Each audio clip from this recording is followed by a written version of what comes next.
Hello and welcome to Science in 5, WHO's Conversations in Science. I'm Vismita Gupta-Smith. As countries move forward with national approval of vaccines, what does this process mean? Explaining this today is WHO's Dr. Mariângela Simão. Welcome, Mariângela. Thank you. Mariângela, please explain the national approval process for us.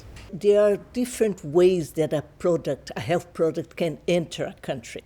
In normal times, we call it a licensing authorization by the National Regulatory Authority. Each country has a national regulatory authority, and it may be guided by different regulations, although the vast majority of them follow international agreed parameters. Then when you have situations like we have right now with the pandemic, many countries have what's called an emergence use authorization, which is a temporary authorization for products that are still being finalized, the test, or being brought into the market for specific situations. No vaccine gets into a country without some authorization by the National Regulatory Authority. Mariângela, explain the process of emergency approvals of these vaccines and how is safety ensured in this process? It's very important to highlight that no vaccine candidate should be used or issued an emergency approval at country level if it has not finished phase 3 trials. And why do we say that? Why does WHO keep saying that?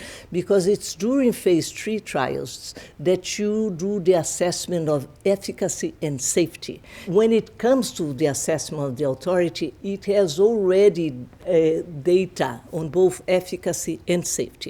The job is not finished yet because after this, in order to authorize at country level, you need to assess whether the vaccine was, let's say, well made.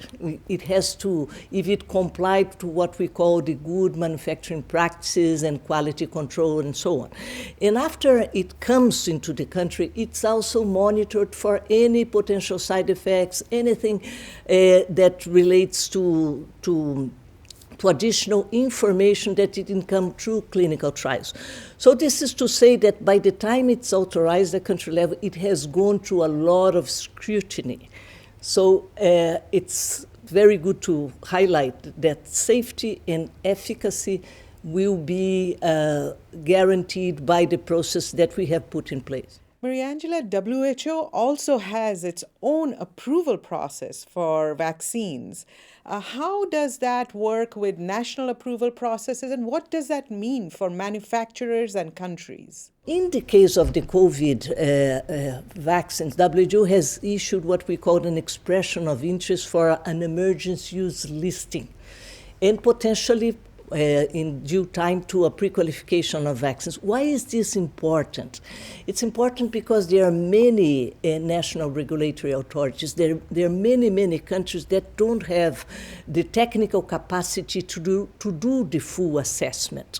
And also when you have like an international procurer, traditionally, UNICEF buys vaccines for the world and PAHO buys for the Americas, right?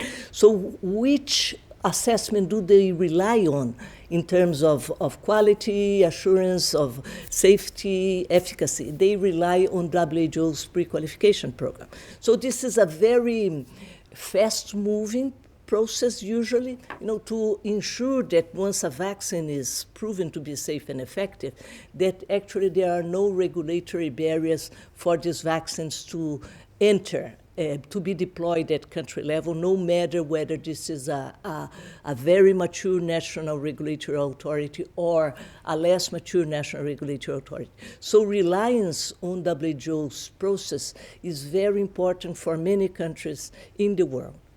Thank you, Mariângela. There you have it, Dr. Mariângela Simão explaining the approval process for vaccines. If you find this information useful, please share with your friends and your networks. Remember, there's a lot of misinformation about vaccines out there. So be the source of scientific, evidence-based information. Until next time then, stay safe, stay healthy, and stick with science.